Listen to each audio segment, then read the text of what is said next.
پاگل taxi driver, شاید اللہ تعالیٰ کو میری ٹیکسی پسند ہی نہیں آئی۔ ڈرائیور ایک خستہ حال بے ہوش عورت کو لے کر ہسپتال کی ایمرجنسی وارڈ میں داخل ہوا۔ اس کے ساتھ 2 نوعمر بچے تھے، شباہت سے بھکاری لگ رہے تھے۔ ڈاکٹر نے مریضہ کو دیکھا اور بولا، اس بی بی کو ہارٹ اٹیک ہوا ہے، اگر فوری امداد نہ دی گئی تو یہ مر جائے گی۔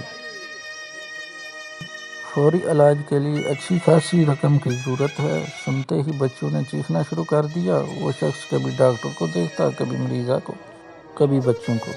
کیا لگتی ہیں یہ آپ کی؟ ڈاکٹر نے اس شخص کو تذبذب میں دیکھتے ہوئے پوچھا۔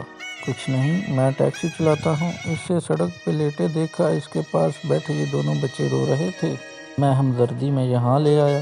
میری جیب میں جو ہے دے دیتا ہوں۔ اس نے جیب سے جمع پونجی نکال کر میز پر رکھ دی۔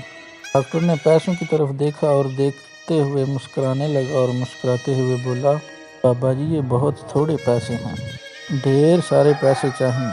وہ بے بسی میں بیچارہ ادھر ادھر دیکھ رہا تھا، کبھی آسمان کی طرف دیکھتا، کبھی دیواروں کی طرف۔ اچانک ایک چمک سی اس کے چہرے پر عیاں ہوئی اور بولا، ڈاکٹر صاحب آپ اس کی جان بچائیں، یہ میری گاڑی کے کاغذات ضمانت ہیں، ابھی پیسے لے کر آتا ہوں۔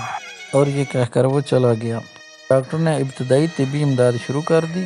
تھوڑی ہی دیر بعد وہ 2 لوگوں کو ساتھ لے کر واپس آیا۔ بولا، ڈاکٹر صاحب میں نے ٹیکسی بیچ دی ہے، آپ پیسوں کی فکر نہ کریں۔ میں نے گاڑی کے کاغذات ساتھ آنے والوں کو دے دیے۔ قریب کھڑا ایک خوش باش نوجوان پوچھنے لگا صورت حال کو بھانپتے ہوئے، کیا لگتی ہیں یہ خاتون آپ کی؟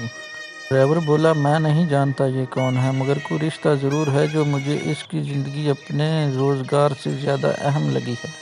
ٹیکسی کا کیا ہے، میں کرائے پہ لے کر چلا لوں گا۔ یہ مر گئی تو یہ بچے بھی جیتے جی مر جائیں گے۔ قیامت کے روز اللہ تعالیٰ کو کیا منہ دکھاؤں گا کہ مجھے ایک انسان کی زندگی سے زیادہ اپنی ٹیکسی عزیز تھی۔ ساتھ آنے والے شخص پیسے گن رہے تھے اور ساری کہانی بھی سن رہے تھے۔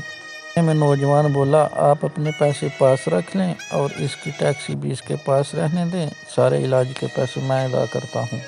میں ساتھ آیا شخص بولا، نہیں بابو سودا ہو گیا، ہم ٹیکسی بھی نہیں لے جا رہے اور پیسے بھی دے رہے ہیں، پیسے ہم علاج کے لیے دے رہے ہیں۔ وہ شخص یک زبان بولے، یہ بڈھا تو پاگل ہو گیا ہے، اس عمر میں کون اسے کرائے پر ٹیکسی دے گا؟ ہم تو کمانے آئے تھے، یہ آدھی قیمت پر ٹیکسی بیچ رہا تھا، ہمیں دگنا منافع تھا، اب ہم 70 گنا منافع کمائیں گے۔